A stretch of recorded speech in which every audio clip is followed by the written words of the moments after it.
Hi, it's me again. So, I have general example teaser things. Sometimes maybe a simple answer, sometimes not. So, like not paying back loans, like student loans. Why aren't they paying them back, even when they have the money? Simple, quick answer. 1 + 1 = 2. Do you pay for a service that you haven't received?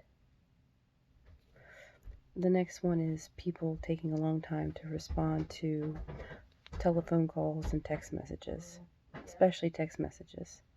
People will send a text message to somebody and not hear from them for days, weeks even sometimes. And then all of a sudden then they get back to them. Well, why? Or not at all.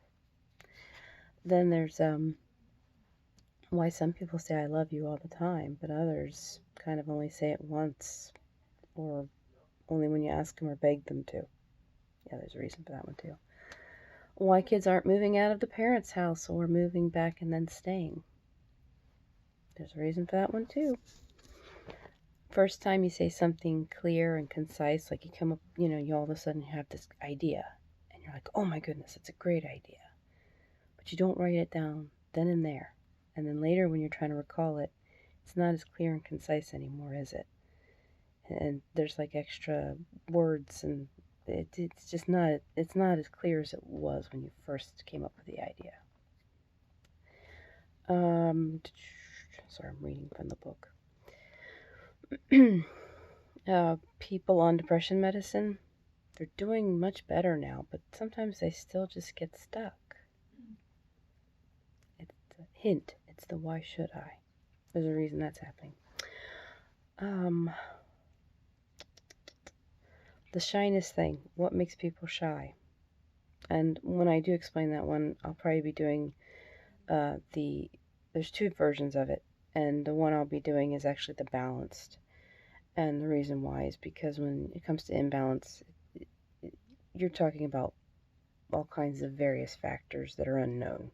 So I'd have to stick with the balanced version. Why do some addictions happen? Simply put, you want to understand a person, so you follow in their footsteps, live it like they did. It's not quite that, but once I give you the explanation, you'll understand better why. But what better way to figure out why or how somebody did something than to actually do what they did? Especially when you have questions that you not want but need answers to. What anxiety is, a way of looking at it, basically. It's your brain searching for answers. Oftentimes we're living that anxiety out loud. There are methods for that, like gambling and overeating, overthinking, exercise, sex, drugs, overfacting, overreading, TV watching, insomnia. Think of it this way, just a quick example. You're watching TV and you think, oh no, what am I going to make for dinner? And then there's a commercial for a chicken place. And you're like, oh, bucket of fried chicken for dinner. You got an answer from TV. So the mind remembers this and thinks, I can get more answers from the TV. More answers from books. And then, all these other things, they're repeated actions, like doing a step 1, step 2, step 1, step 2. You've seen where people kind of get stressed out and they kind of rock back and forth. 1, 2, 1, 2. I know it sounds simple, silly, but that's kind of how it works.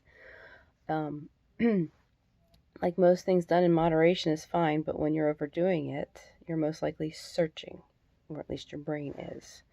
It's using these processes to find answers.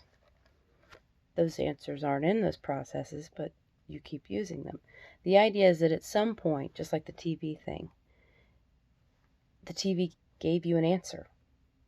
So at some point, some of these things, you may have found answers. You might have found answers in books. So now your brain searching for a particular answer is going to try and search through books. Or some of the other ones, like the gambling, the sex, the drugs. These are all things that don't just feel good, they feel really good. And of course that makes a lot of sense, right? Now, there's a little bit more reasoning behind that, and I'll explain that later. But the idea is that these things, they make sense. You've found answers in them before. So, that's why the brain goes back. Might as well go back to where you found an answer before, right? Maybe you'll find the other answer. You won't, but the brain thinks it's a possibility, so it keeps doing it. And also, hint, it's the functional side. Excuse me. Not wants to, but needs. Hold on. It needs to know what to expect. And even though repeating is not actually the definition for the functional side, it does like repetitive processes because it knows what to expect.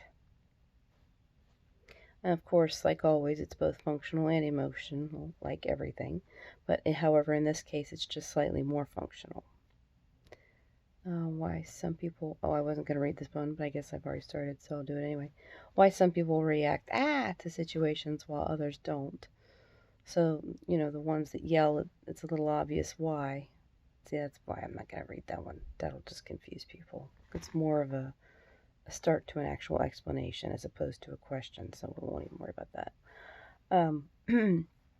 But those are just some examples of some things to answer insomnia. That's anxiety.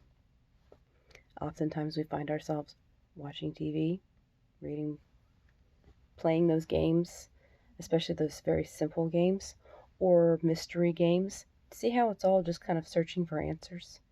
Or it's repetitive actions over and over again? Just for an example.